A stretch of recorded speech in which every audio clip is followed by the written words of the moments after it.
الله الحمد لله رب العالمين، والصلاة والسلام على أشرف الأنبياء والمرسلين،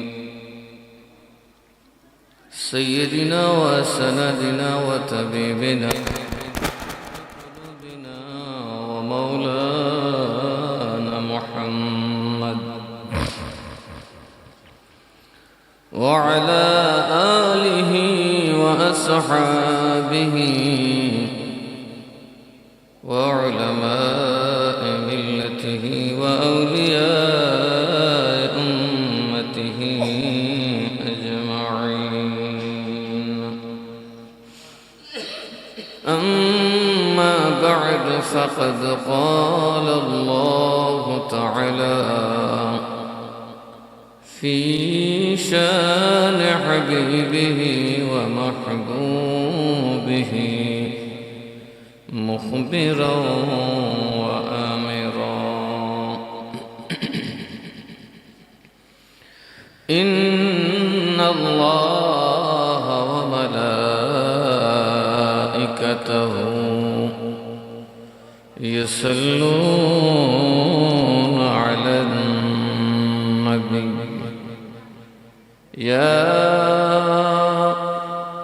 أيها الذين آمنوا صلوا عليه وسلموا تسليما. اللهم صل على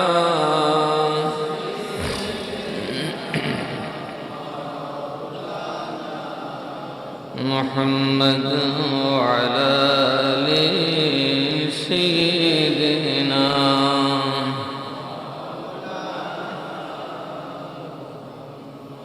अजले उनकी पनाह आज मदद मांग उनसे, अजले उनकी पनाह आज मदद मांग से, फिर न मानेंगे क़यामत में अगर मान गया। अल्लाहुम्मा सल्ले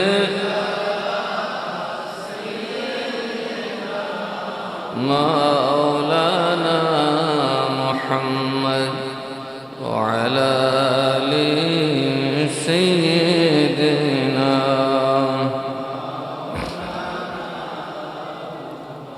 सलातुन या रसूल अल्लाह अलैकुम अस्सलामुन या ला इलाहा हो ला इलाहा हो ला इलाहा हो ला इलाहा ला इलाहा इल्लल्लाह मुहम्मदुर रसूलुल्लाह सल्लल्लाहु अलैहि वसल्लम। أعوذ بالله من الشيطان الرجيم. بسم الله الرحمن الرحيم. وليحكم أهل الإنجيل بما أنزل الله فيه ومن لم يحكم بما أنزل الله فأولئك هم الفاسقون.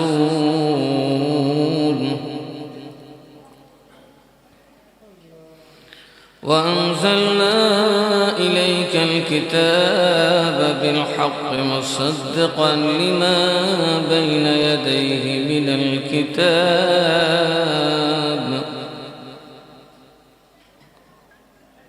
ومهيمنا عليه فاحكم بينهم بما أنزل الله ولا تتبع أهواءهم عما جاءك من الحق لكل جعلنا منكم شرعة ومنهاجا ولو شاء الله لجعلكم أمة واحدة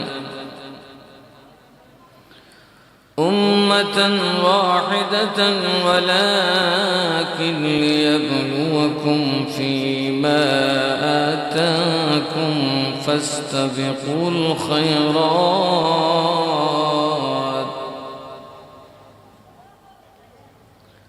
إلى الله مرجعكم جميعا فينبئكم بما كنتم فيه تختلفون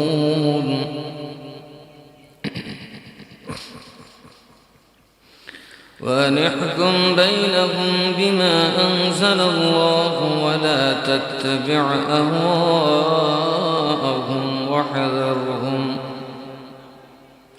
واحذرهم أن يفتنوك عن بعد ما أنزل الله إليك فإن تولوا فاعلم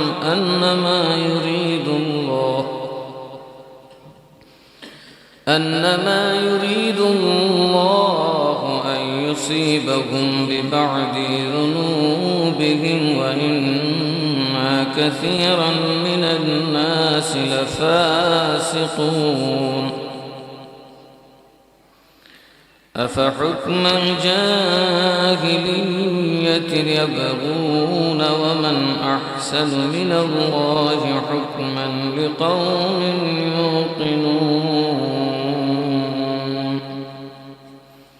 صدق الله المولانا العظيم وصدق رسوله النبي الحبيب الكريم ونحن على ذلك من الشاهدين والشاكرين ربي صل وسلم وبارك عليه محترم مسلمين الكرام رحمنا ورحمكم الله السلام عليكم ورحمة الله وبركاته সকলেই মহব্বতে পড়ি আলহামদুলিল্লাহ আল্লাহ তাআলা যেন আমাদেরকে সুন্দরভাবে যথাযথভাবে নামাজ আদায় করার তৌফিক দেন এবং তার আজীবন সুন্দর করে কবুল করেন সবাই বলি আল্লাহুম্মা আমিন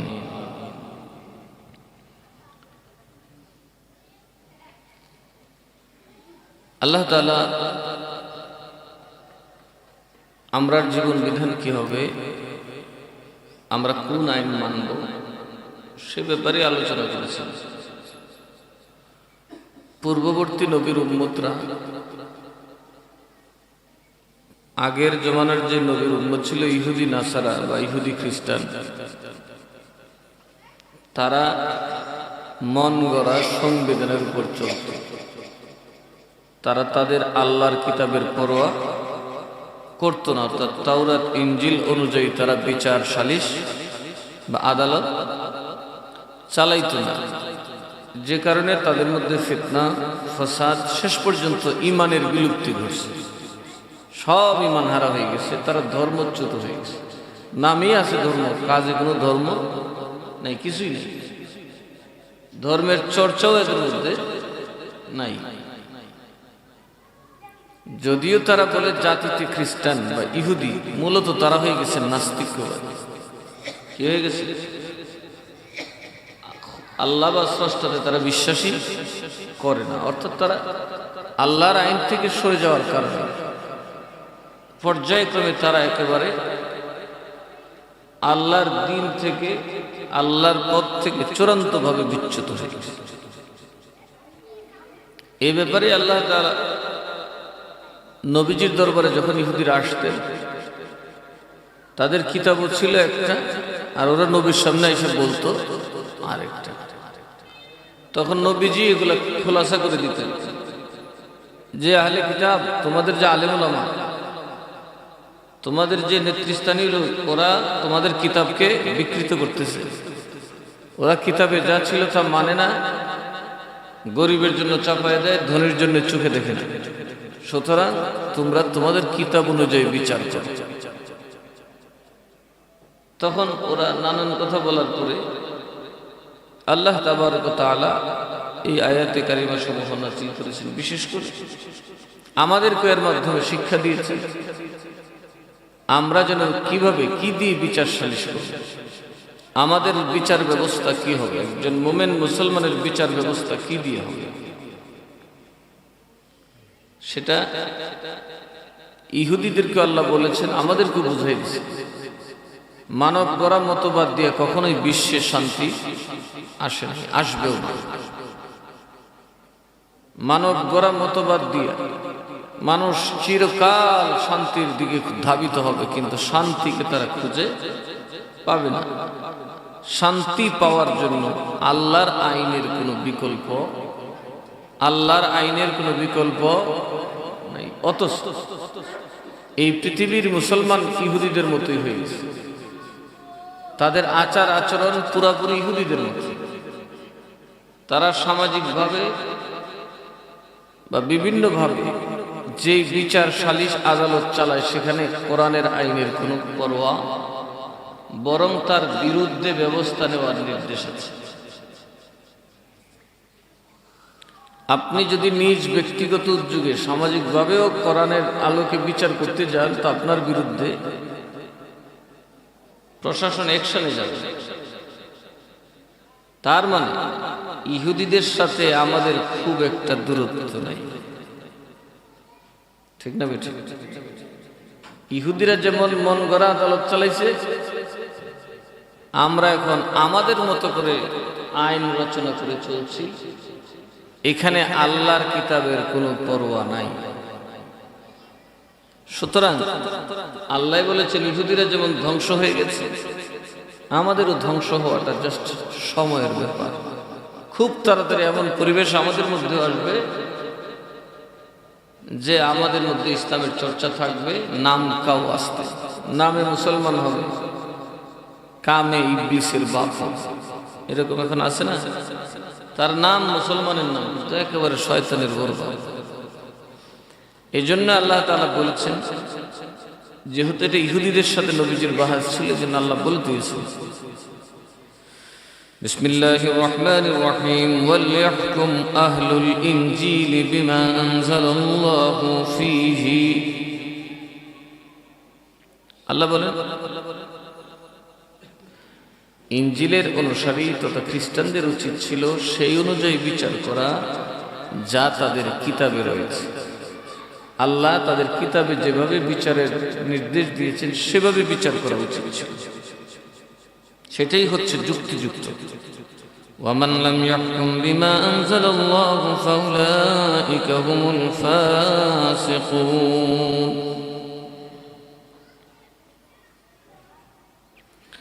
আর যারা আল্লাহ যেভাবে বলেছেন সেভাবে রায় দেয় না বা বিচার করে না, তারা হচ্ছে ফাসিক। তারা কি? যারা আল্লাহ যেভাবে বলেছেন সেভাবে বিচার করে না, তারা কি? তো ফাসিক জান্নাতি না জাহান্নামী?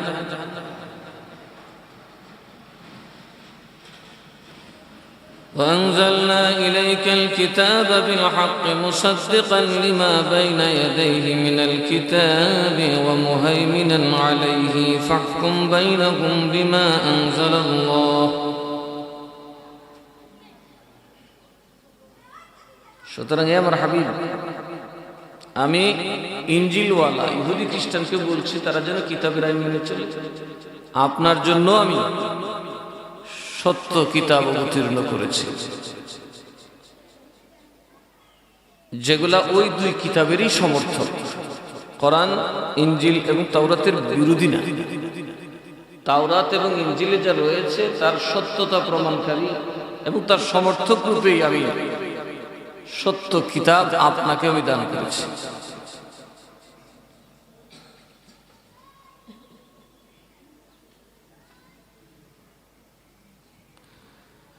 সেগুলোর সংরক্ষক এবং সাক্ষী রূপে। ওই কিতাবগুলাকে ওরা অস্বীকার করত, হেরফের করত। এই জন্য আমি ওই কিতাবগুলারই আইনকে আমি মজবুত করে দিয়েছি, তার সমর্থক রূপে, তার সাক্ষী স্বরূপ এই সত্য কিতাব কোরআন আমি নাযিল করেছি। সুতরাং কোরআনের কোনো বিধান ইনজিল এবং তাওরাতের বাইরে নয়। ইহুদি খ্রিস্টানরা এটা মানা উচিত, কারণ এদের যে কিতাব, এদের যে হুকুম আহকাম, সেটাই কোরআনের মধ্যে স্পষ্ট করে সমর্থন করে বলা হয়েছে। যে কারণে আস্তে আস্তে আরবের খ্রিস্টানরা, ইহুদিরা মুসলমান হয়েছে। যারা প্রকৃত ইহুদি ছিলেন বা একত্ববাদে বিশ্বাসী ছিলেন, ওরা তখন কিতাব মিলাই দেখলো যে হ্যাঁ, আমাদের কিতাব আর কোরআনের মধ্যে কোনো বেশ কম নেই, সেখানে একজন নবীর বেশ কম হয়েছে বাস। আর যেগুলো হিংসুটে ফিতনাবাজ, এরকম হ্যাঁ আমরা নবীর উপরে আরেকজন নবী আইসা বুঝবে, এটা কি মানা যায়? এই হিংসা এখন আমাদের ভিতরে ঢুকছে। আমাদের মধ্যে আছে না? মুসলমানদের মধ্যে দ্বিমত থাকতেই পারে, কোরআনের ইলম নিয়ে দ্বিমত থাকতে পারে, হাদিসের ইলমের ব্যাপারে দ্বিমত থাকতে পারে, কিন্তু ফিতনা হতে পারে, মারামারি কাটাকাটি হতে পারে। সেটার সমাধানের জন্য শান্ত মস্তিষ্কে কোরআন সুন্নাহ নিয়ে বসতে হবে, যেটাকে আমরা বাহাস বলি। এটা চলবে, আদালত রায় দেবে ইসলামের জন্য কোনটা সঠিক আর কোনটা বেঠিক। তা না করে এখন আমরা পরস্পরের বিরুদ্ধে এমন ভাবে দাঁড়াইছি যে খুন খারাপি পর্যন্ত গিয়ে গড়ায়। এগুলা ধ্বংসের আলামত। কিসের আলামত?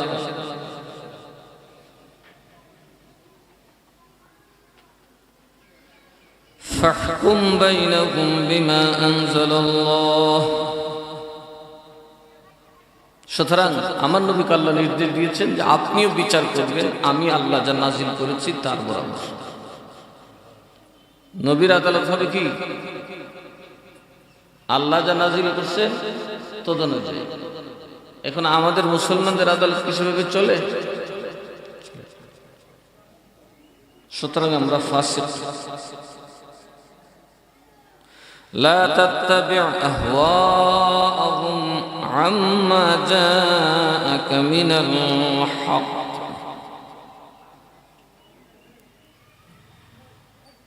হে শ্রোতা মণ্ডলী, এ মুমিন মুসলমান জনতা, তোমরা ওই লোকেদের দল বড় দেখে, আমি এটা বুঝাই বলতেছি, তাদের দিকে খেয়াল করো না, বরং তোমরা তাদের দিকে খেয়াল করো না, আল্লাহর নিকট থেকে আগত সত্যকে ত্যাগ করে। অর্থাৎ তোমাদের কাছে আল্লাহর তরফ থেকে যে সত্যটা আসছে এটা বাদ দিয়ে তোমরা নিজের আর খেয়াল খুশির দিকে ধাবিত। তো এখন আমরা কোন দিকে ধাবিত আছি?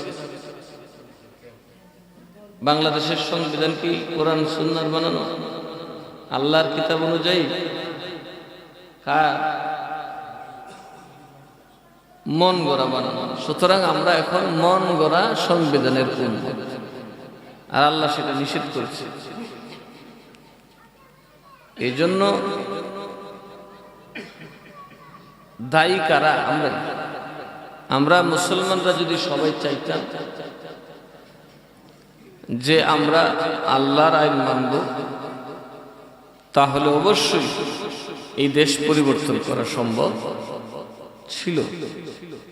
কিন্তু যাদের উপর আপনারা বিশ্বাস করবেন, এই আলেম সম্প্রদায় বিশ্বাসের জায়গায় এখনো অর্জন করতে পারে নাই। ব্যর্থতাটা জনতার না, ব্যর্থতাটা আমার মতো দায়িত্বশীল আলেম। আমাদের আচার আচরণ যা দেখা যায়, সাধারণ মানুষ স্পষ্টতই বুঝে এদেরকে ক্ষমতা দিলে আর দায়িত্ব দিলে প্রতিপক্ষেরা বাঁচার কোনো সম্ভাবনা নেই। কথা ঠিক না? আমাদের বিবদমান পরিস্থিতির কারণে আলেমুল আমাদের নেতৃত্ব কেউ মানতে বা বিশ্বাস করে না। আমরা সেইভাবে আপনাদেরকে আমাদের চারিত্রিক দৃঢ়তা দেখাইতে পারি না। বিপরীতে যারা দুনিয়াদার, যারা মানব রচিত সংবিধানের তাবেদার, তারা চমৎকারভাবে আপনাদের বিশ্বাস অর্জনে সার্থক হয়েছে। এর পুরো দায়ভারটা আলেম সমাজের উপর, আপনাদের উপর কোনো দায় নেই। সুতরাং আল্লাহ বলেছেন যতটুকু পারো ততটুকুও নয়, একদম স্ট্রেট বলেছেন নবীকে যে আপনি বিচার করবেন কোরআনের আলোকে। কিসের আলোকে? আমাদেরকে বলেছেন যে তোমরাও মানুষের খেয়াল খুশিকে অনুসরণ না করে আল্লাহর কোরআনকে অনুসরণ করো, আল্লাহর দেওয়া সত্যকে অনুসরণ করো। লিকুল্লিন জাআলনা মিনকুম শিরআতান ওয়া মিনহাজান,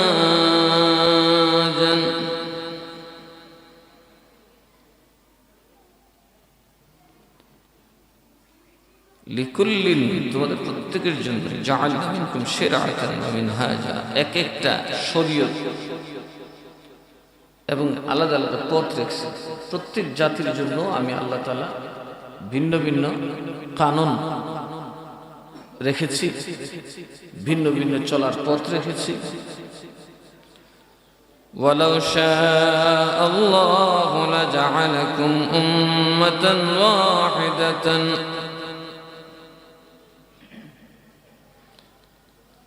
আর আল্লাহ যদি চাইতেন, এই ব্যাপারে আল্লাহ সক্ষম তোমাদের সকলকে একটা জাতি বানিয়ে, এটা আমি পারতাম, এটা আমি আমার সক্ষমতার ভিতরে, আল্লাহর সক্ষমতার ভিতরে। ওয়ালাকিন লিয়াবলুয়াকুম ফীমা আতাকুম ফাস্তাবিকুল খায়রাত,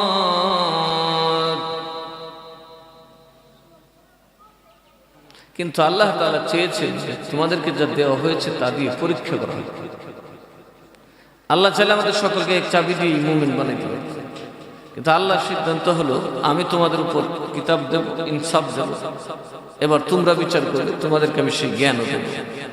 সুতরাং তোমরা বুঝে শুনে যদি আমার কিতাবের বিরোধিতা করে আসো, আমি তোমাদেরকে কখনো পথ দেখাবো না। এই জন্য আল্লাহ বলেন যে এটা তোমাদের জন্য পরীক্ষা, তোমাদেরকে অনেক ঝামেলা দিয়ে পরীক্ষা করবে, দেখবো তোমরা এক জায়গায় থাকতে চাও কিনা, আমি আল্লাহর প্রতি তোমাদের দরদ কতটুকু আছে, যেহেতু তোমাদেরকে জ্ঞান দেওয়া হয়েছে।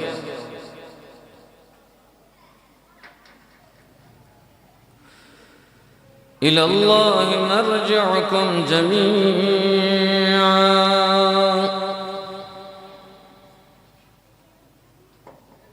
ফাস্তাবিকুল খায়রাত, ফাস্তাবিকুল খায়রাত, তোমরা ভালো কাজে প্রতিযোগিতা করো। কি কাজে বলুন? কি কাজে? ভালো কাজে তোমরা কি করো? আমরা সমাজে কি ভালো কাজে প্রতিযোগিতা আছে?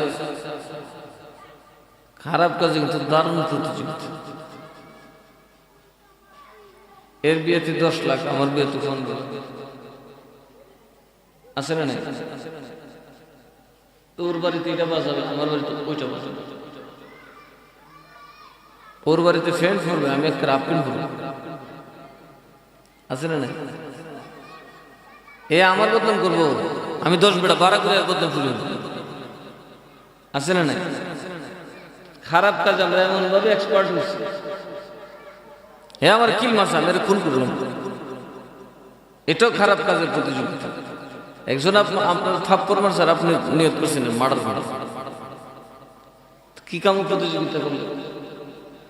এইরকম প্রতিযোগিতা আসেনি অমুক 5 ওয়াক্ত নামাজ পড়ে আমি তাহাজ্জুদ সহ পড়ব, আসেনি? বল বল ফুরকত তা একটা নামাজ দিছে, তাহলে নামাজ কেলা, আছে না? নাই? অনলার মূল্য বিয়েছে গা, আরে কি মানুষটা করতে আইছি রে, নানান ধরনের কথা। কিন্তু যখন দেখবেন টিভি, কার থেকে এটা বড়টা কিনতে, কার দোকানে সবচেয়ে ভালো বড় টিভিটা লাগান যায়, এই সময় পয়সা পুরায় না। মসজিদে দিতে গেলে নিচে যাইতে যেতে 2 টাকার পরে আর পাইলে দিত, পায় না। কিন্তু আল্লাহ এটা বলেন, আল্লাহ বলছেন ফাস্তাবিকুল খায়রাত, ভালো কাজে একজন আরেকজনের সাথে প্রতিযোগিতা করো। একজন একটা মাদ্রাসা করেছে, তুমি 10টা করো। একজন 10টা করেছে, তুমি 20টা করো। একজন ইমাম মসজিদ বানাইছে 10টা, তুমি চেষ্টা করো যেন বানাইতে পারো 15-20টা। একজন মানুষ সমাজের 10 জন মানুষকে কম্বল দিছে, তুমি 500 জনকে দাও। একজন মানুষ, ইন্না লিল্লাহি ওয়া ইন্না ইলাইহি, মরবার সময় ভুরি দোয়াটা আর মনে থাকে না। খালি এটা চিন্তা করি না যে উনি যে মরছে গেছে, আমারও যাওয়া লাগবে। আমরা মনে করি কি মরছে বেটার লেগে দোয়া করছে, কার লেগে? ইন্না লিল্লাহি ওয়া ইন্না ইলাইহি। এটা তো মরা বেটার দোয়া না, এটা আপনার আত্মস্বীকৃতি। আমরা আল্লাহ থেকে এসেছি, আল্লাহ পাঠিয়েছেন, আবার আল্লাহর দিকে আমাদেরকে প্রত্যাবর্তন করতে হবে। কার দিকে? এটা মূলত ওই বেটার মরণ দিকে নিজের মরণের ঘোষণা দিতেছে, আমার ভাই গেছে, আমিও যাওয়া লাগবে। সুতরাং চিল্লা চিল্লি হাউ মাউ ডাক্তারের কাছে দৌড়ে কোনো লাভ, এ যাওয়া চূড়ান্ত যাওয়া, যেতেই হবে। এখানে কোনো কাজ, কোনো তদবির লাভে আসবে? সুতরাং মনকে বুঝতে কি ভাইও গেছে, আমারও যাওয়া লাগবে, কিন্তু তার মধ্যে সেরকম কোনো প্রভাব দেখা যায় না। বোঝা উচিত সে মারা গেছে, আমিও মরব, কিন্তু যাব কোথায়? ওয়া ইন্না ইলাইহি রাজিউন। আমাদেরকে আল্লাহর দিকে ফিরতে হবে। জন্য আল্লাহ বলেন মারজিউকুম জামিআ, ইহুদি খ্রিস্টান মুসলমান নাস্তিক মাস্তিক আস্তিক ফাস্তিক যা সব দূরে। কিয়ামতের দিন কেউ আমার থেকে গোপন থাকবে না, সব চলে আসতে হবে জামিআ। আদমের যত সন্তান, যত মানব আমি তৈরি করেছি, পাহাড়ি জঙ্গলে যথায় যে বাসস্থান ছিল, মুমিন মুসলমান কাফের মুশরিক খারাপ ভালো যে যেখানে আছে, সব কটাকে আমি এক জায়গায় করে আমার দিকে আসতেই হবে। ফায়ুনাব্বিউকুম বিমা কুনতুম ফীহি তাখতালিফুন। তখন তিনি সিদ্ধান্ত দিবেন যে সকল ব্যাপারে তোমরা ইখতিলাফ করেছো, মতবিরোধ করেছো। কি করেছো? আমাদের মধ্যে মতবিরোধ আছে না? তার মানে আল্লাহ ইহুদিদেরকে বলবে, তোরা যে ধর্ম পাল্টাইছিস, ওরা বলবে, তখন আল্লাহ সত্যটা প্রকাশ করে দেবে। মুসলমানের মধ্যে সকলকে দাঁড় করে আল্লাহ তাআলা সত্যটা বলে দিবেন যে আমার কোরআনে তা ছিল না, তুমি সেটা বলেছো। রাসূল বলবেন, আমার বক্তব্যে সেটা ছিল না, অথচ তুমি বলেছো। এই অবস্থা থেকে বাঁচার একটাই মাত্র পথ, ইসলামের বিরোধী হয়, ধর্মের বিরোধী হয় এইরকম কোন কাজ যাবেন এবং ওটাকে আপনি সমর্থন করবেন না। তাইলে অন্তত আপনি বুঝতে পারবেন যে আপনি যে দলেই থাকেন কিছুটা হকের উপর।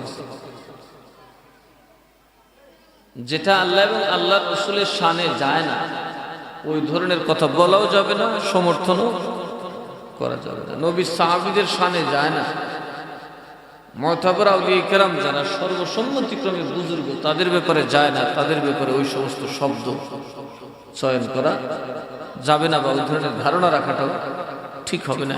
সাধারণ মানুষের বেলায় তো ধারণা রাখতে নিষেধ করছি না, ধারণা করে মানুষকে কথা বলে, এটা মহাপাপ। এটা কি পাপ? মহাপাপ। যেহেতু কোরআনে বলছে এটা ছোট গুনাহ হবে না, অধিকাংশ বলছে এটা কবিরা গুনাহ। মানুষের ব্যাপারে খারাপ ধারণা মানুষ রাখে কি রাখে না? কয়জনের ব্যাপারে কয়জন জানে? দেখেন মন্তব্য করতেছে, ভাই আসল ঘটনাটা সে জানে না, তার ধারে কাছেও নেই, কিন্তু গিয়া দেখেন সংসদ ভবনে যাওয়া হয়েছে, সব ওই শাস্ত্র বইয়ে কইলে কথা কেন? আসলে আমরা জানি কিছু, কিন্তু এই বাঙালির মধ্যে একটা বড় স্বভাব, না জানা কথা বলে বেশি। কিন্তু এই ধরনের কথা বলাটা পাপ। এই ধরনের কথা বলাটা কি পাপ। মানুষকে ধারণা করে কথা বলতে নাই।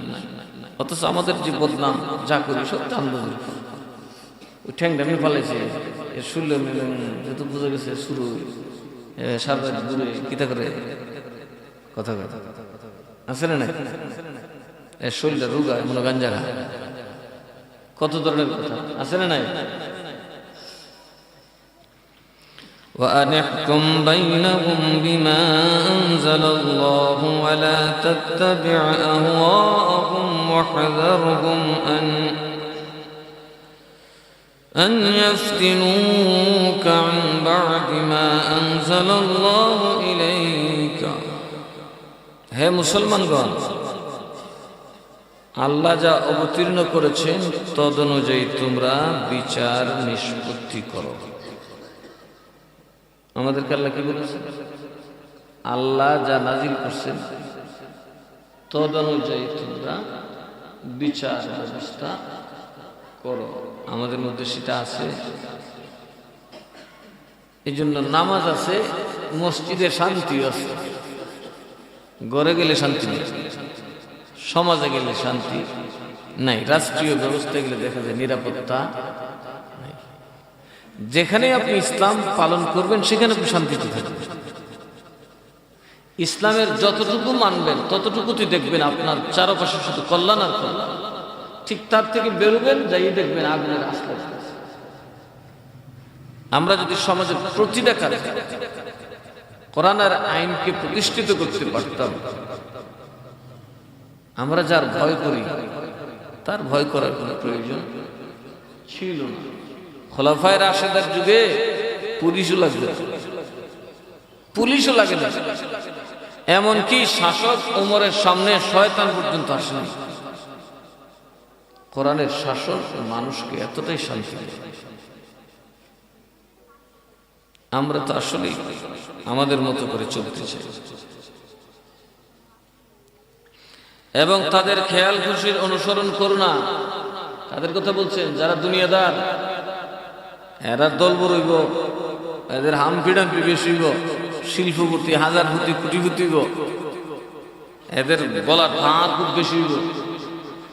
এদের দিকে তোমরা কোনো খেয়াল করিও না এবং তাদের থেকে বাঁচতে থাকো, তাদের থেকে বাঁচতে থাকো, যাতে কখনো তারা তোমার পদস্খলন না ঘটায় কোন বিধানের মধ্যে। দুনিয়াদার আছে না নাই? এতে একজনে কইল না কোরআনে কোনো রাজনীতি নেই, কোনো ঠিক বলেন নাই কথাটা। কোরআনে রাজনীতি নেই, রাজনীতি নেই ভোটের ব্যবসা করা, কি বলেন? কোরআনে রাজনীতি নেই, রাজনীতি মানে কি? ভোটের ব্যবসা করা না রাষ্ট্র নীতি? তা আল্লাহ পরিষ্কার বলেছেন মুসলমানের রাষ্ট্রীয় নীতি, সামাজিক নীতি, ব্যক্তিগত নীতি সব হবে কোরআনের আলোকে। কোরআন তো আগা করে রাজনীতি। দেখুন আমাদের দেশের মুসলমানের মাথায় কি ঢুকছে। এরা মনে করে কোরআনে কিছুই নেই, জানবে কেমনে? কোরআনের মৌলটা তো উল্টা একদিন দেখেন। কোরআন আগাগোড়া আইন, মানব জীবনের বিধান, code of life, complete code of life. ইসলাম হচ্ছে একজন মানুষের জীবনের পূর্ণাঙ্গ বিধান। যে আইন আমাদের সংবিধানে নাই সেটাও ইসলামে আছে, সেই সমাধানটাও আমাদের কোরআনে দেওয়া আছে। যে কারণে আমরা পরিপূর্ণ কোরআনকে অ্যাভয়েড করে চলতে পারি না। কোরআনকেও আমরা টেনে আনতে হয় কোনো কোনো জায়গায়, ওই আর কি সুবিধা মতো। যেখানেই দুনিয়াদারদের খেয়াল খুশি আসে সেখানে আমরা স্তব্ধ হয়ে যাই।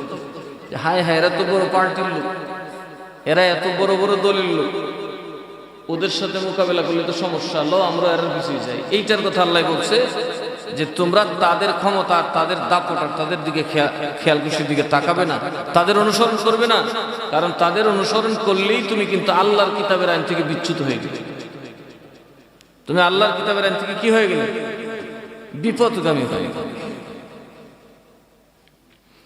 فإن تولوا فاعلم أنما يريد الله أن يصيبهم ببعض ذنوبهم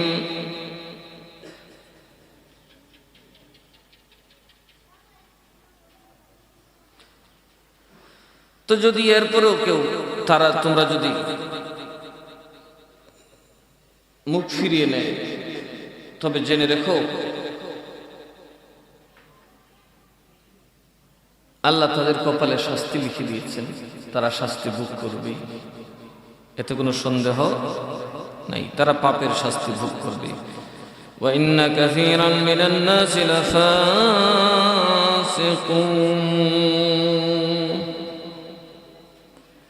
আর ফাসিকদের সংখ্যা হবে অনেক। আল্লাহর নির্দেশ অমান্যকারীর সংখ্যা হবে কাসীর, অনেক। যত সামান্য আল্লাহর নির্দেশ মানে আর অমান্যকারীর সংখ্যাটা অনেক বেশি হবে। এই জন্য আল্লাহ বলছেন বেশি হলেও তোমার দায়িত্ব তুমি মানো। তুমি যদি মানো অবশ্যই তুমি হেদায়েত পাবে, আর যদি না মানো তাদের ভয়ে তাদের দিকে ধাবিত হও, তাহলে তোমরা কি হয়ে যাবে? ধ্বংস হয়ে যাবে। এই জন্য যারা আল্লাহতে ভয় করে তারা সবকিছুর ভিতর দিয়ে চেষ্টা করে যেন আল্লাহর আইনকে ধরে রাখা যায়। কথা ঠিক না ঠিক? বাংলাদেশে ইসলামী রাজনীতিরও অনুমোদন আছে।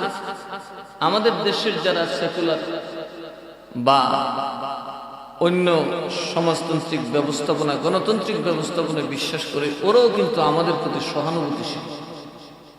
ওরাও কিন্তু আমাদেরকে ধর্মীয় রাজনীতি করার সুযোগ করে দিয়েছে, ঠিক না? ধর্মীয় দল আছে না নাই? এই ধর্মীয় দল করার সুযোগ কিন্তু ওনারাই দিয়েছেন। কারণ আমাদের দেশের যারা সেকুলার বা ধর্মনিরপেক্ষতাবাদী বিশ্বাস করে, অথবা যারা ধর্ম মানে আবার মনে করে যে রাজনীতিতে এটা আনার দরকার নেই, তারাও কিন্তু আমাদেরকে একটা সুযোগ দিয়ে রাখছে। পারলে আপনারা জনগণ নিয়ে যান, জনগণকে আপনারা বলুন কেন ইসলামী কোন দল যদি নির্বাচন করে কি না করে কেউ। সুতরাং এখানে সন্ত্রাস করার কোন সুযোগ, হাইজ্যাক করার কোন সুযোগ আমরাও চেষ্টা করতে হবে। ওই যে কথা আমি আগে বলেছি, আমরা আলেমরাই, আমরা যারা ইসলামের দায়িত্বে, আমরাই আমাদের অবস্থানটাকে ধ্বংস করে দিয়েছি। জাতি আমাদেরকে বিশ্বাস করতে চায় না। এটা পূর্বে থেকে একটা ষড়যন্ত্র আছে, ব্রিটিশের ষড়যন্ত্র আছে এই ভারতে, যে মুসলমানকে কিভাবে একদম ড্যামেজ করে দেওয়া যায়। এই জন্য পশ্চিমা ষড়যন্ত্র বলবৎ আছে। কিছুদিন পরে পরে দেখবেন একটা ফিতনা, কিছুদিন পরে পরে একটা দ্বন্দ্ব ইসলামের মধ্যে লাগতেছে। কোনটা জানি কোথা থেকে আসে, এই শেখ সেই শেখ। এই ব্যাপারগুলোর মাধ্যমে আস্তে আস্তে মুসলমানদের মাধ্যমে এরা মুসলমানদেরকে ধ্বংসের লীলায় মেতে উঠেছে। সুতরাং আপনারা যদি ধর্মীয় দলে ঈমান আকীদা সঠিক আছে যেটাকে মনে করেন, এইরকম দলকে আপনি সমর্থন করলে বাংলাদেশ সংবিধান আপনাকে নিষিদ্ধ করবে না। কোন সন্ত্রাসী কর্মকাণ্ডকে বাংলাদেশের সংবিধান সমর্থন করে না। কিন্তু ধর্ম আপনি যদি রাজনীতি করেন, আপনাকে যদি জনগণ ভোট দেয়, ক্ষমতায় যান। জনগণ যদি চায় দেশ চলবে কোরআনের আইনে, কোন সমস্যা আছে?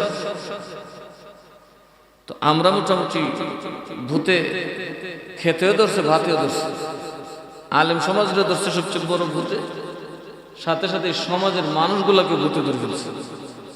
যারা একটু বুঝে শুনে নেতাগিরি করতে পারবে এরাই এই সমস্ত দলে নাই। এরা জানে এখানে গেলে অনেক কিছু আমাদের মন মতো হবে না। আফা হুকমাল জাহিলিয়াতি ইয়াবগুন, তবে কি তারা অন্ধকার যুগের বিচার ব্যবস্থা কামনা করে? অন্ধকার মানে কি? জাহিলিয়াতের যুগের, যেখানে খুন, ধর্ষণ, হত্যা, রাহাজানি, মারামারি, কাটাকাটি, হাইজ্যাক আছে না নেই? এখন বাংলাদেশে এগুলো নেই। ওয়ামান আহসানু মিনাল্লাহি হুকমান লিকাওমিন ইউকিনুন, আর যারা আল্লাহর প্রতি বিশ্বাসী, যারা আল্লাহর প্রতি বিশ্বাসী তাদের জন্য আল্লাহর বিচার ব্যবস্থার উপরে কারো বিচার ব্যবস্থা নাই। যারা কি আল্লাহর উপর ইয়াকিন রাখে, বিশ্বাস রাখে, তাদের জন্য আল্লাহর কালাম। সুতরাং ইসলামী দলে মানুষ একটু কমই থাকবে, কেবল তারাই থাকবে যারা সবশেষে আল্লাহর উপর বিশ্বাস রাখে। কার উপর বিশ্বাস রাখে? যারা দুনিয়ার লাভ লসের জন্য ঘুরে, তারা কখনোই কোরআনের আইন বাস্তবায়নের জন্য আসবে না। এটা সম্ভব না। আমাদের দেশে যারা রাজনীতি করে, যার যার স্বার্থের জন্য করে। নামটা চমৎকার, জনসেবা। আসলে জনসেবা নয়, সম্পূর্ণই নিজ সেবা। প্রকৃত সংজ্ঞাটা হলো আপন সেবা। কিন্তু যে ব্যক্তি আপন সেবার ধারণা করবে সে কখনোই আল্লাহর কোরআনের আইনের সেবা করতে পারে না। কারণ আল্লাহর আইনের সেবা তিনি করবেন যিনি একমাত্র আল্লাহর উপর বিশ্বাস রাখেন। অভাবে, খারাপে, ভালো মন্দ সব সময় তাকে আল্লাহর উপর বিশ্বাস রাখতে হবে। ভোট দিলে আমি আল্লাহর পক্ষে আছি, না দিলেও আছি, খাইলেও আছি, না খাইলেও আছি, মায়ের খাইলে আলহামদুলিল্লাহ, সিন্নি খাইলে আলহামদুলিল্লাহ। কিন্তু আমাদের মধ্যে এরকম লোক কয়জন আছে? সিন্নি খাইতে দেখবেন বেড়া খোরা ভাঙে লিখতেছে, কিন্তু কুত্তা দেখলে দেখবেন একজন নেতারে ফালাইতে সব সময়। আল্লাহ আমাদেরকে বোঝার তৌফিক দিন, আমরা যেন আল্লাহর আইনের উপর চলতে পারি, তবেই আমাদের জীবন, আমাদের পারিপার্শ্বিক জীবন হয়ে যাবে জান্নাতের সুখে সুখময়। আল্লাহ কবুল করুন। ইয়া নবী সালাম।